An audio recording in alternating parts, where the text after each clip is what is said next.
Na moja kwa moja nianze kwa kumpongeza sana Jaji Mkuu mpya wa taifa letu, na tunakutakia kila laheri katika utekelezaji wa majukumu yako, na kwa ushirikiano ule ambao ameusema Jaji Mkuu mstaafu, tutaendelea kutoa ushirikiano kwa mahakama kwa Taasisi ya Islamic Solidarity Center inayomiliki shule za Mudio Islamic na Boma Islamic zilizopo wilaya Hai mkoa wa Kilimanjaro inakutangazia nafasi za masomo ya kidato cha 5 kwa mwaka wa masomo 2025-2026. Shule inafanya vizuri kwenye mitihani yake ya ndani na nje. Shule ina walimu waliobobea katika fani zote. Taasisi zote zinatolewa ikiwemo taasisi ya sayansi, sanaa, biashara, Kiarabu, elimu ya dini ya Kiislamu na kuhifadhi Quran. Ada zetu ni nafuu na hulipwa kwa awamu. Kwa mawasiliano zaidi piga simu namba 0714897518 na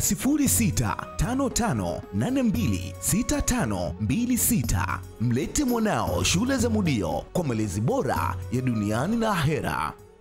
Sura ambayo tunatakiwa kufanya hivyo kikatiba.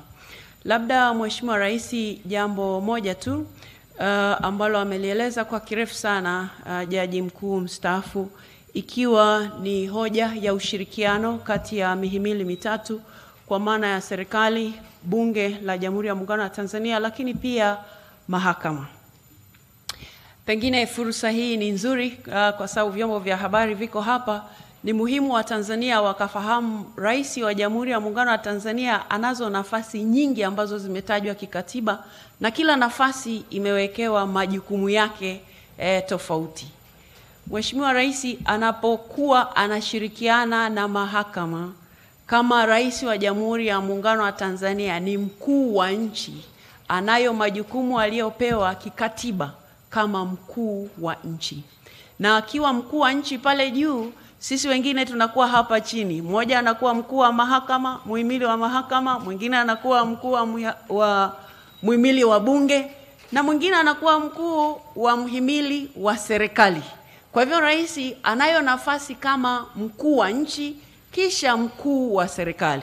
Sasa yako mazingira ambayo pengine Watanzania kwa sababu ya mazingira yaliyopo sasa hivi na taarifa watu za upotoshaji kwa namna ile, basi huwa wanamtazama Rais kwa sehemu moja tu kama mkuu wa serikali, na kwamba akisema jambo fulani basi anakuwa na mihimili mingine pengine inakuwa inaingiliwa labda kwa namna moja au nyingine.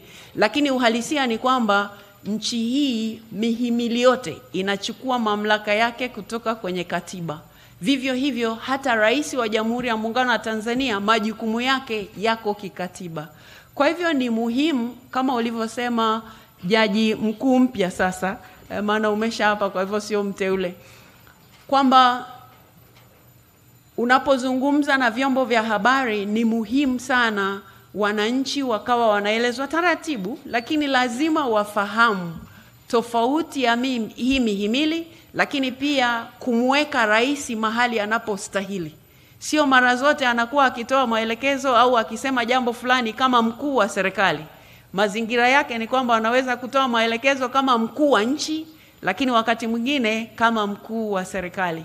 Kwa hivyo lazima wananchi wapate hiyo fursa, na ndio maana nimesema hapa Bunge la Jamhuri ya Muungano wa Tanzania litaendelea kushirikiana na mahakama, kwa maana ya kwamba sisi ni kazi yetu kutunga sheria, lakini tukishatunga sheria ni kazi ya mahakama kutafsiri sheria, wakati ni kazi ya serikali kutekeleza sheria. Kwa hivyo hata hapa juzi mahakama imetoa uamuzi ambao nimesikia watu mahali wanasherekea kana kwamba wameshinda lottery hivi. Nikashangaa sana, nikasema hawa ni wanasheria kweli, wanaijua katiba? Kwa sababu katiba ya Jamhuri ya Muungano wa Tanzania inatupa fursa kama bunge kutunga sheria. Inaipa mahakama kazi ya kutafsiri sheria. Mahakama ikisha tafsiri hiyo sheria, ni kazi yetu bunge sasa kuchukua hatua. Na wakati mwingine, kwa upande mwingine, mahakama inaweza ikatoa hukumu fulani, lakini bunge likiona hii hukumu iko namna fulani, tunatunga sasa sheria kuweka ile misingi, kuweka ile mipaka. Kwa hivyo lazima wananchi wafike mahali ambapo kwa kweli wataelewa kazi ya hii mihimili, na pia kumweka rais wa Jamhuri ya Muungano wa Tanzania mahali anapostahili, na kumtofautisha na jaji mkuu, kumtofautisha na spika, wakati huo hata yeye kumtofautisha anapofanya kazi kama mkuu wa mhimili wa serikali.